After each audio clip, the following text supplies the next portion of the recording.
ارسطو 384 قبل مسیح میں ایک شاہی طبیب کے گھر پیدا ہوا۔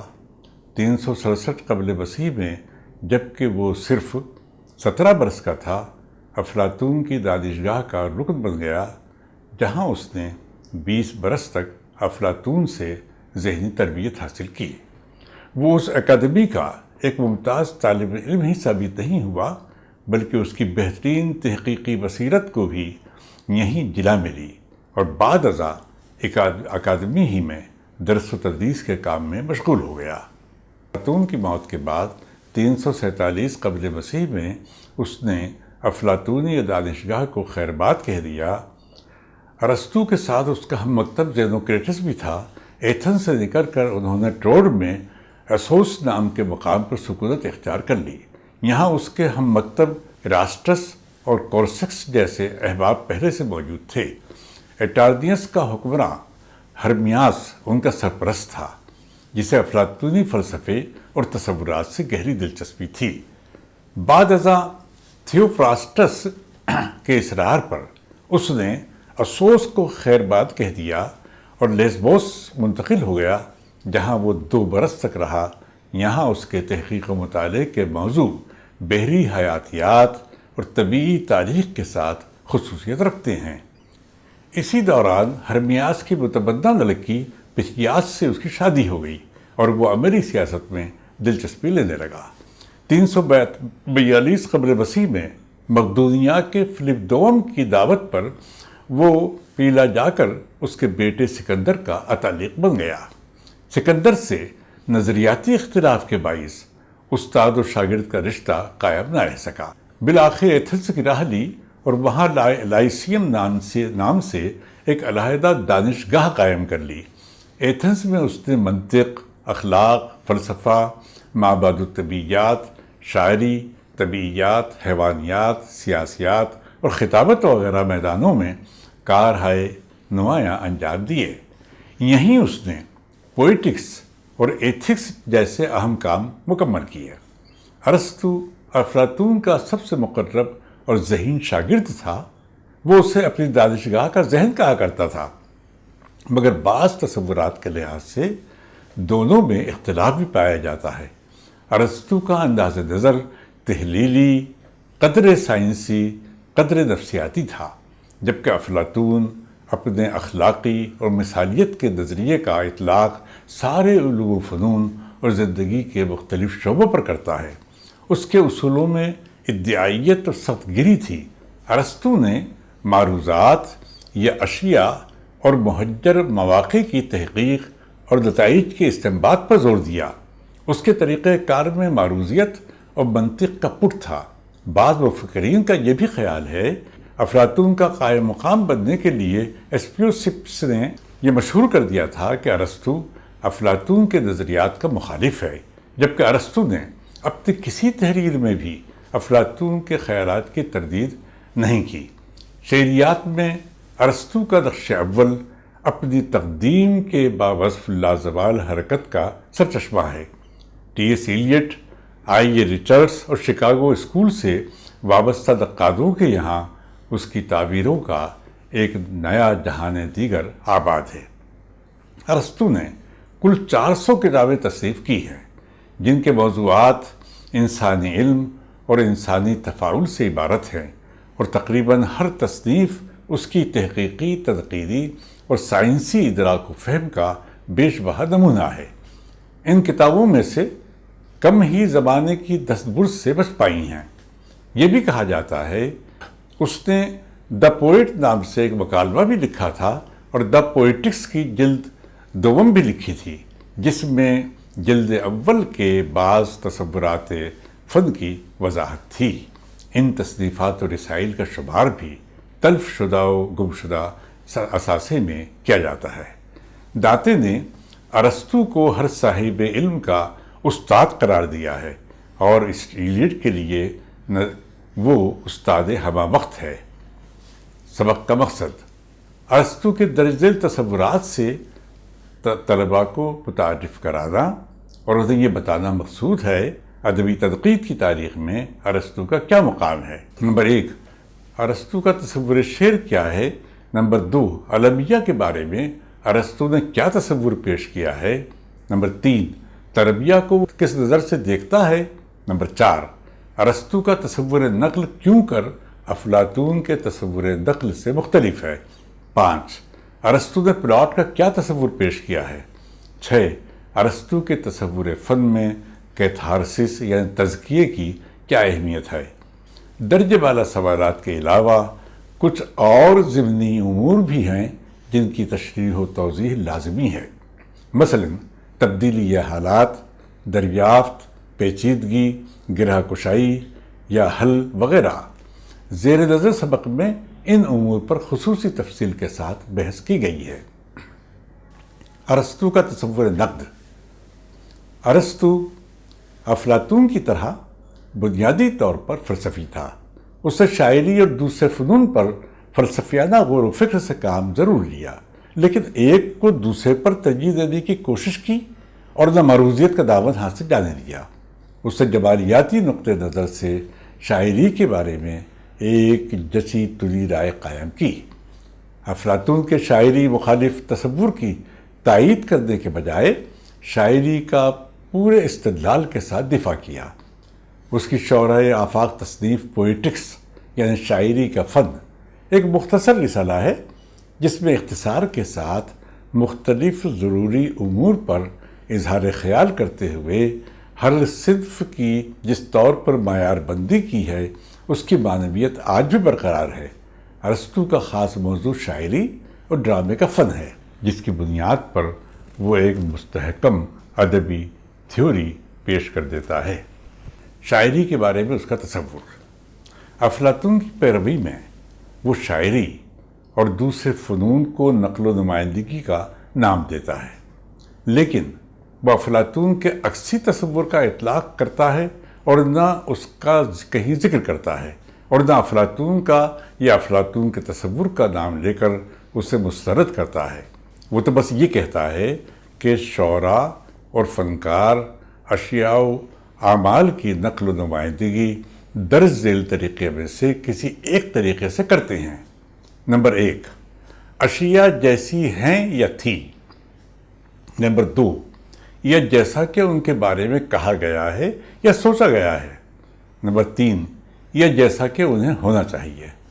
گویا پہلی شق کے اعتبار سے حقیقت پسندانہ طریقہ ہے، دوسرا وہ تصور ہے جسے عمومیت کی سند حاصل ہے، اور تیسرا وہ طریقہ ہے جس کے تحت اشیاء کو مثالی بنا کر پیش کیا جاتا ہے۔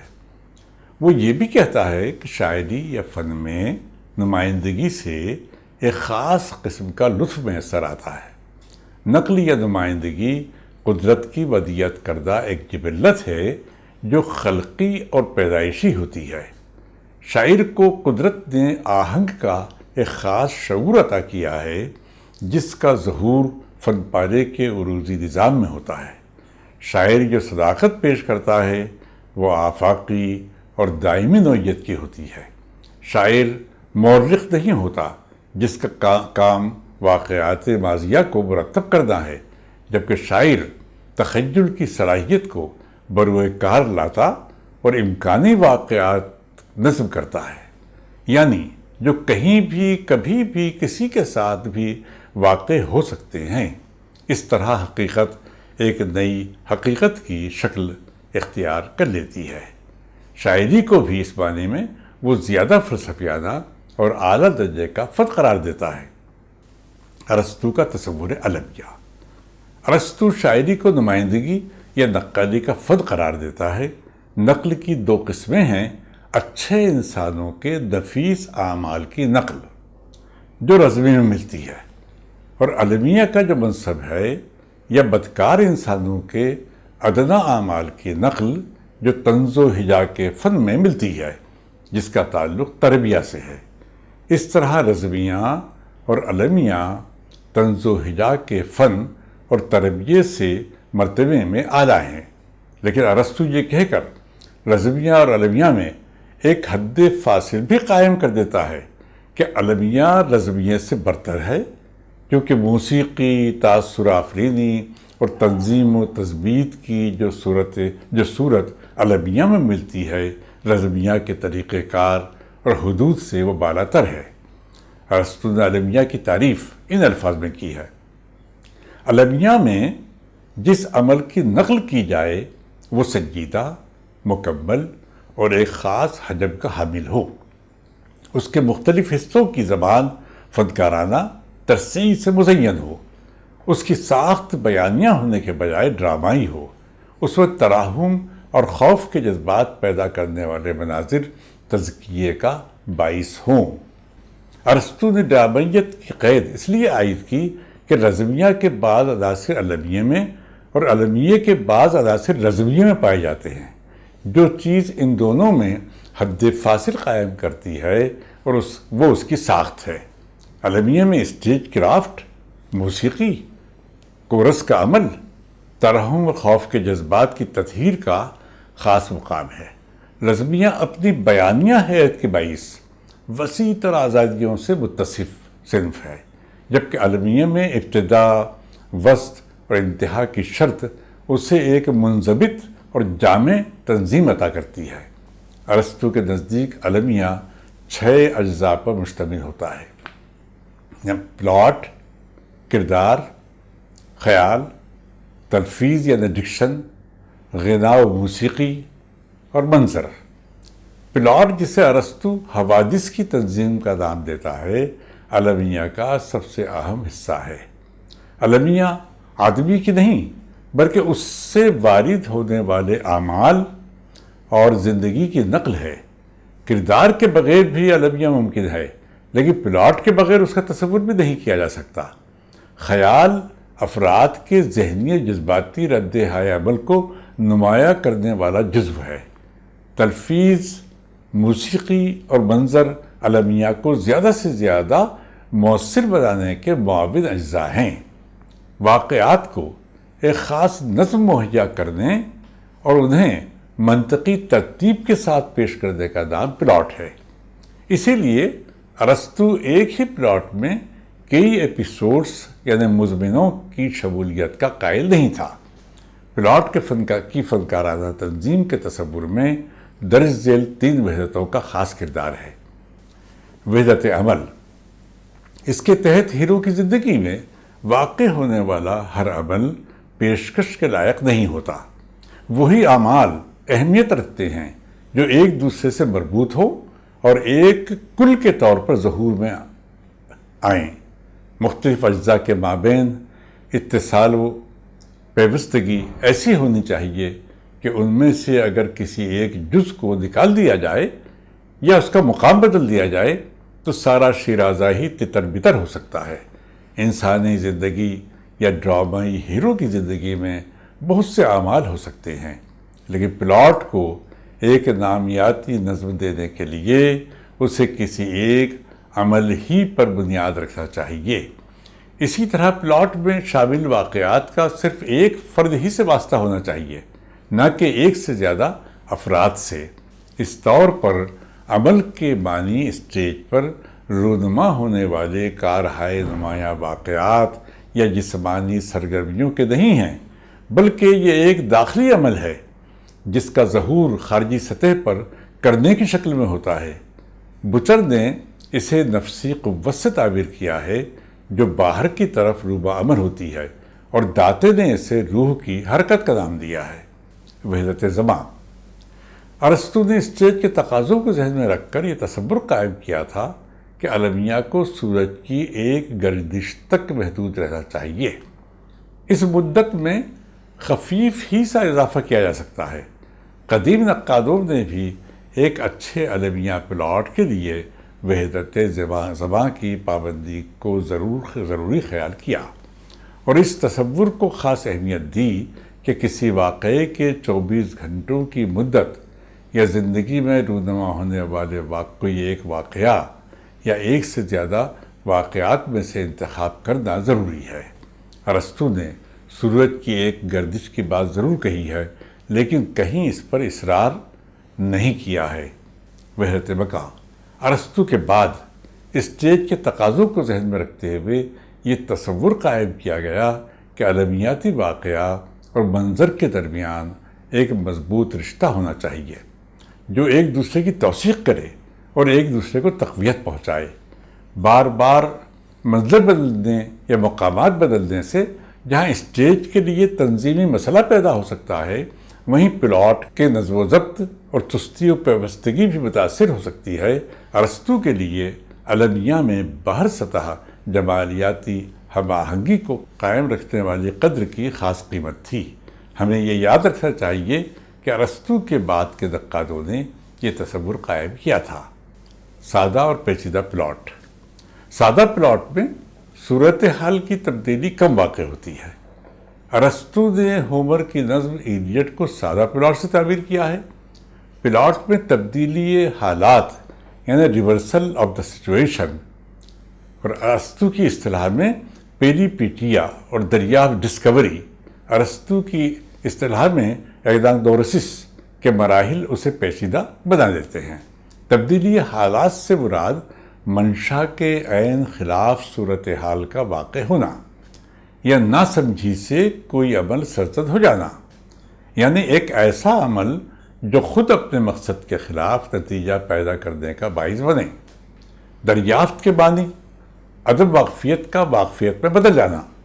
مرکزی کردار یا کرداروں پر حقائق خفتہ یا رازہائے سربستہ کا انکشاف دریافت کہلاتا ہے۔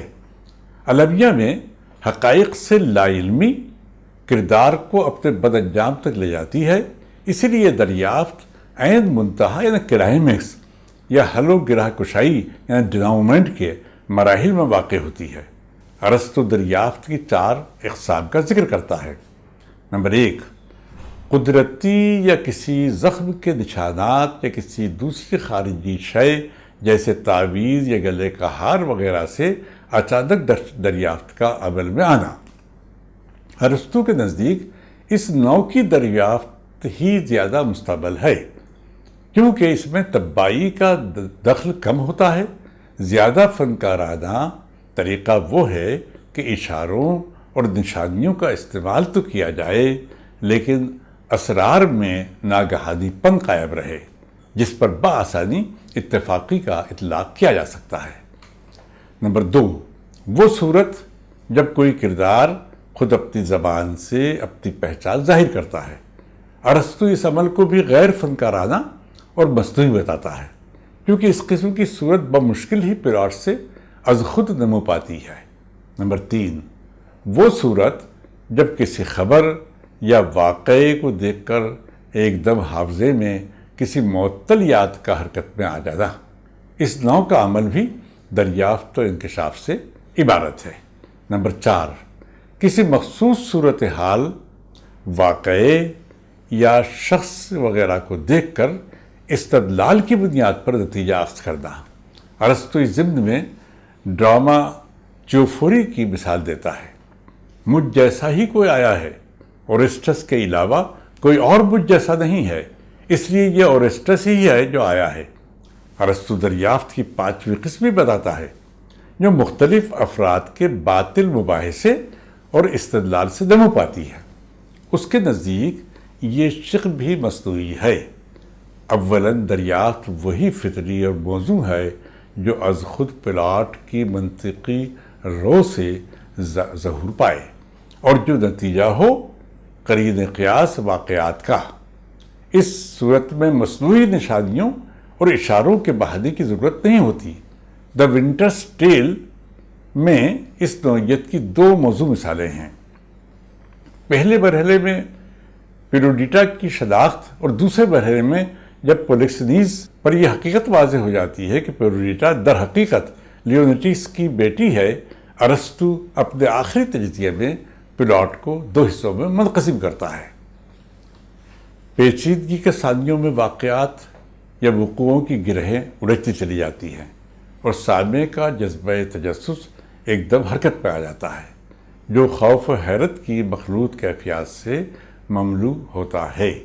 پیچیدگی کی گانٹھ یا نوٹ گرہ کشائی کے مرحلے پر اچانک کھل جاتی ہے، مغالطے دور ہو جاتے ہیں اور راز ہائے سربستہ افشا ہو جاتے ہیں۔ پیچیدگی ابتدائے کار سے اس مرحلہ گریز یعنی ٹرننگ پوائنٹ تک کے پورے عمل پر مشتمل ہوتی ہے، جو بالآخر کسی بد یا خوش انجام سے عبارت ہوتا ہے۔ پیچیدگی کے برخلاف گرہ کشائی کا مرحلہ گریز سے انجام و اختتام تک پھیلا ہوتا ہے۔ پیچیدگی کو بالعموم علم با ارتقاء یا رائزنگ ایکشن و گرہ کشائی کے عمل کو فالنگ ایکشن سے بھی موسوم کیا جاتا ہے۔ المیہ ہیرو ٹریجڈی کا خاص مقصد ترحم اور خوف کے جذبات کو مشتعل کرنا ہے۔ المیہ ہیرو اپنے اعمال کے ذریعے ناظرین میں اس طرح کا اثر قائم کرتا ہے۔ ارسطو ہیرو کے لیے کہتا ہے کہ وہ آدمی جو نمایاں طور پر صحیح اور نیک نفس نہیں ہے، تاہم بدقسمتی اس کے آڑے آ جاتی ہے، اس لیے نہیں کہ اس نے کوئی غلطی یا برا کام کیا ہے، بلکہ اس لیے کہ اس سے ناسمجھی یا کسی ترغیب کے دباؤ میں کوئی غلطی سرزد ہوتی ہے اور وہ اپنے بد انجام کو پہنچتا ہے۔ کردار آدمی بدلتی ہوئی صورتحال کی روشنی میں اپنے عمل کا تعین کرتا ہے۔ کردار اور خیال دونوں ہی آدمی کے عمل کی راہ طے کرتے ہیں۔ اس عمل کی تان بالآخر کسی ناکامی یا کامیابی پر ٹوٹتی ہے۔ خیال ارسطو کے لفظوں میں وہ قوت ہے جو کسی طے شدہ صورتحالات میں ممکن و معقول کے بارے میں رہنمائی کر سکے، اور کردار وہ ہے جو اخلاقی مقاصد ظاہر کرتا ہے کہ ایک آدمی کس نوع کی اشیاء کو قبول یا رد کرتا ہے۔ ان معنوں میں کردار میں انسانی ارادے، جذبے اور عقلی قوتیں بھی شامل ہیں۔ کیتھارسس ارسطو خوف اور رحم کے جذبات کو متعلق و ملزوم بتاتا ہے۔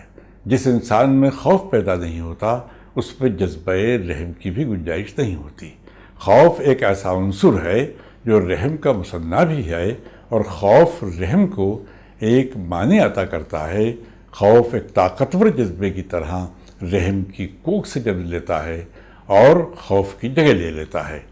بوتیقا میں بھی ارسطو کہتا ہے کہ رحم اس شخص کو مصیبت میں گرفتار دیکھ کر رونما ہوتا ہے جو اپنے کسی فطری عیب، اتفاقی غلطی یا لا علمی کی وجہ سے بد انجام کو پہنچتا ہے۔ المیہ ہیرو اگر تمن بد ہے تو اس کا زوال جذبہ ہمدردی کو متحرک نہیں کر سکتا۔ اس لیے ارسطو اس بات پر زور دیتا ہے کہ المیہ ہیرو نیک تو ہو لیکن مثالی نیک نہ ہو۔ اس کے زوال کا باعث وہ خود ہو، یعنی وہ ایسی غلطی کا مرتکب ہو جو اس سے بھول میں سرزد ہو گئی ہو۔ اس طور پر ارسطو المیہ ہیرو کے انجام کا ایک اخلاقی جواز بھی مہیا کر دیتا ہے جو رحم اور خوف کے جذبات کے تزکیے اور اخراج کا جواز بھی ہے۔ ارسطو کا تصور تربیہ ارسطو پوئٹکس میں لکھتا ہے کہ وہ ہومر ہی ہے جس نے سب سے پہلے موزک چیزوں میں ڈرامائی عناصر پیدا کیے، بعد ازاں اسی صورت نے تربیہ کی شکل اختیار کر لی۔ مارگی ٹیز اس کی وہ طنزیہ نظم ہے جس میں تربیہ کے ابتدائی نقوش محفوظ ہیں۔ بقول ارسطو اس نظم کا تربیہ سے وہی تعلق ہے جو ایلیڈ اور اوڈیسی کا المیہ سے ہے۔ برخلاف اس کے اکثر ناقدین یہ بھی کہتے ہیں کہ تربیہ فالک سانگز یا تناسلی نغموں کا مرہون ہے، تو المیہ کا ماخذ ڈایونیسس کی تعظیم و تقریب میں گائے جانے والے بودھسترمبی گیت ہیں جنہیں طائفہ ناچتے ہوئے گاتا تھا۔ ارسطو کی نظر میں المیہ محض رزمیہ ہی پر فوقیت نہیں رکھتا بلکہ دیگر فنون میں سب سے ممتاز، شاندار اور نمائندہ تر ہے اور تربیہ کی عین ضد ہے۔ خلاصہ افلاطون کے برخلاف ارسطو جو اس کا شاگرد تھا نسبتاً ایک غیر افادی نقطہ نظر پیش کرتا ہے۔ ارسطو نے درج ذیل 4 بنیادی خصوصیات افلاطون ہی سے اخذ کی ہیں۔ نمبر 1 شاعری نقالی کا عمل ہے۔ نمبر 2 شاعری جذبات کو برانگیخت کرتی ہے۔ نمبر 3 شاعری جذبات کو ابھارتی ہے، انبساط و کیف بھی بخشتی ہے۔ نمبر 4 شاعری سے جو جذبات حرکت پہ آتے ہیں وہ شاعری کے قاری یا سامع کی پوری شخصیت اور روزمرہ کی حقیقی زندگی میں اس کے جذباتی کردار پر اثر انداز ہوتے ہیں۔ ارسطو نے افلاطون کے نظریہ نقل کو قبول ضرور کیا ہے، لیکن وہ جامد اشیاء و حقائق کی نقالی کو شاعری نہیں کہتا، بلکہ اس کے نزدیک شاعر تخیلی نمائندگی کرتا ہے۔ اس کا تخلیقی عمل شے کی نقل سے نہیں بلکہ شے کے عمل کی نقل و نمائندگی سے عبارت ہوتا ہے۔ ارسطو افلاطون کے اس خیال سے متفق ہے کہ شاعری انسانی جذبوں کو متحرک کرنے کی قوت رکھتی ہے، لیکن وہ یہ نہیں مانتا کہ اس صورت میں انسان کے اخلاق میں کوئی بگاڑ پیدا ہوتا ہے جو آگے چل کر انسانی سماج میں انتشار کا باعث بن سکتا ہے۔ ارسطو افلاطون کے اس خیال سے متفق ہے کہ شاعری انسانی جذبوں کو متحرک کرنے کی قوت رکھتی ہے، لیکن وہ یہ نہیں مانتا کہ اس صورت میں انسان کے اخلاق میں کوئی بگاڑ پیدا ہوتا ہے جو آگے چل کر انسانی سماج میں انتشار کا باعث بھی بن سکتا ہے۔ اس کے برعکس ارسطو تزکیہ و تحریر یعنی کیتھارسس کا نظریہ پیش کرتا ہے کہ شاعری یا ٹریجڈی سے جو جذبے ابھرتے ہیں ان کے اخراج کے بعد انسان سماج کا زیادہ اہل ہو جاتا ہے۔ ٹریجڈی خوف کے ساتھ ساتھ رحم کے جذبات بھی ابھارتی ہے جو انسانوں میں باہمی انس اور ہمدردی کے جذبوں ہی کو راہ دینے والی قدریں ہیں۔ ارسطو نے صنف اور حیت کے تصور پر بڑی فیصلہ کن نظر ڈالی ہے۔ حیاتی اور اصنافی تنقید ہی نہیں، عملی تنقید اور ساختیاتی تنقید کا بھی وہ پہلا علم بردار ہے۔ ادب و تنقید کی تاریخ میں وہ پہلا تھیوری ساز ہے جو ادب کے جانچنے کے اصول ادب ہی سے اخذ کرتا ہے۔ اس طرح اطلاقی عمل کے تمام سلسلے ارسطو ہی سے جا کر مل جاتے ہیں۔